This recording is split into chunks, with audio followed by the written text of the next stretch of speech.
মহাদেব পঞ্চ পাণ্ডবকে দর্শন দিতে চাননি, আর তাই একটি ষাঁড়ের ছদ্মবেশে গাড়োয়াল হিমালয়ে আত্মগোপন করেছিলেন। কিন্তু শেষ রক্ষা হয়নি। পঞ্চ পাণ্ডবের কাছে মহাদেবের ছদ্মবেশ ধরা পড়ে গেছিল।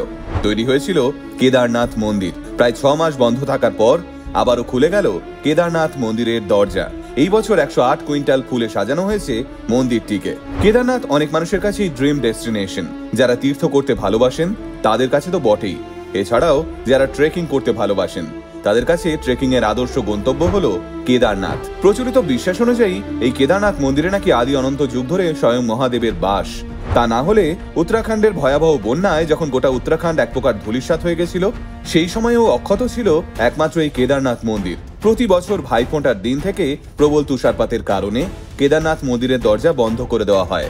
সেই সময় মন্দির থেকে বাবা কেদারের পঞ্চমুখী মূর্তি পালকিতে করে নিচে উখিমঠে শ্রী ওমকারেশ্বর মন্দিরে নামিয়ে আনা হয়। বাবা কেদারের পঞ্চমুখী মূর্তি ওই দুর্গম রাস্তা দিয়ে শোভাযাত্রা সহকারে নামানো হয়। এরপর দীর্ঘ 6 মাস উখিমঠে শ্রী ওমকারেশ্বর মন্দিরে পুজো করা হয় মহাদেবকে। আর তারপর মে মাসের মাঝামাঝি আবারও শোভাযাত্রা সহযোগে বাবা কেদারের পঞ্চমুখী মূর্তি কেদারনাথ মন্দিরের উদ্দেশ্যে রওনা হয়। আর তারপরেই সাধারণ মানুষের জন্য খুলে দেওয়া হয় মন্দিরের দরজা। একই সঙ্গে শুরু হয় 4 ধাম যাত্রা। 4 ধাম বলতে বোঝায় ভারতের উত্তরাখণ্ডের 4টি জাগ্রত মন্দিরের তীর্থযাত্রা: যমুনোত্রী, গঙ্গোত্রী, কেদারনাথ এবং বদ্রীনাথ। তাই প্রতি বছরের মতো এবছরেও হাজার হাজার পুণ্যার্থীর সমাগম হতে চলেছে কেদারনাথ মন্দিরে। আর সেই কথা মাথায় রেখেই উত্তরাখণ্ড সরকার এবং জেলা প্রশাসনের তরফ থেকে বেশ কিছু ব্যবস্থা নেওয়া হয়েছে। তাই আসুন আজকের ভিডিওতে আমরা শুনে নিই সেই বিষয়ে বিস্তারিত। পুরাণ মতে কুরুক্ষেত্রের যুদ্ধের পর জ্ঞাতি হত্যার মহাপাপে জর্জরিত হয়েছিলেন পাণ্ডবগণ। আর এই পাপ থেকে তাদের মুক্তি দিতে পারতেন একমাত্র মহাদেব। তাই পঞ্চ পাণ্ডব মিলে মহাদেবকে খুঁজতে শুরু করেন। খুঁজতে খুঁজতে তারা এসে পৌঁছন কাশী। সেখানে এসে তারা জানতে পারেন ভগবান শিব তাদের দর্শন দিতে চান না, আর তাই তিনি একটি ষাঁড়ের ছদ্মবেশে লুকিয়ে রয়েছেন। পাণ্ডবরা এরপর মরিয়া হয়ে সেই ষাঁড়বেশী মহাদেবকে খুঁজতে শুরু করেন। খুঁজতে খুঁজতে তারা এসে পৌঁছন উত্তরাখণ্ডের গৌরীকুণ্ডতে।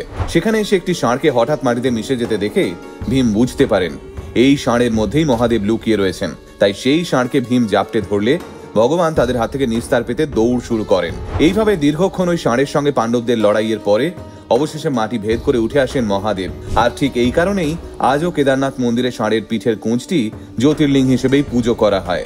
সেই থেকে আজ অব্দি কেদারনাথ মন্দিরকে ভারতবর্ষে অন্যতম জাগ্রত শিব মন্দির বলে মনে করা হয়। এছাড়াও মোট 12টি জ্যোতির্লিঙ্গের মধ্যে একটি হলো এই মন্দির। অনেক মানুষই গৌরীকুণ্ড থেকে কেদারনাথ মন্দিরের উদ্দেশ্যে পায়ে হেঁটে যাত্রা শুরু করেন। অত্যন্ত দুর্গম সেই যাত্রা। গৌরীকুণ্ড থেকে কেদারনাথের দূরত্ব মোট 23.5 কিলোমিটার। যাত্রাপথে এমনও কিছু রাস্তা পড়বে যে রাস্তায় আপনার হাঁটু এসে বুকে ঠেকবে।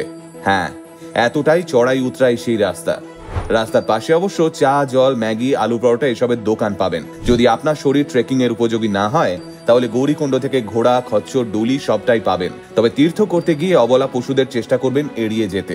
কেদারনাথ যাত্রার সময় প্রয়োজনীয় ওষুধপত্র, চকোলেট, শুকনো জাতীয় খাবার এবং ডেলা কর্পূর সঙ্গে রাখবেন। যাদের শ্বাসকষ্টের সমস্যা রয়েছে তাদের এই 4 ধাম বা কেদারনাথ যাত্রার আগে অবশ্যই চিকিৎসকের পরামর্শ নেবেন। বহু ভুয়ো সংস্থা কিন্তু এই সময় ফেক ওয়েবসাইট তৈরি করে রাখে মানুষকে বিপদে ফেলবার জন্য। তাই হেলিকপ্টার হোক কিংবা হোটেল সবটাই সজাগভাবে বুকিং করবেন। এই বছর অবশ্য সাধারণ মানুষের কথা মাথায় রেখে কেদারনাথ মন্দিরের টোকেন চালু হয়েছে। এই বছর থেকে টোকেন দেখেই প্রতি ঘন্টায় 1400 পুণ্যার্থী মন্দিরে প্রবেশ করতে পারবেন। সঙ্গমে 10টি কাউন্টার থেকে এই টোকেন বিলি করা হবে। আপনার টোকেনেই লেখা থাকবে আপনি কখন কেদারনাথ মন্দিরে প্রবেশ করে মহাদেবের দর্শন করতে পারবেন, যার ফলে এখন আর আপনাকে দীর্ঘক্ষণ লাইনে দাঁড়াতে হবে না।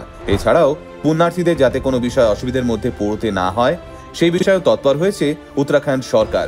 তাই এই বছর সকল কেদারনাথগামী মানুষের জন্য রইল অনেক শুভেচ্ছা।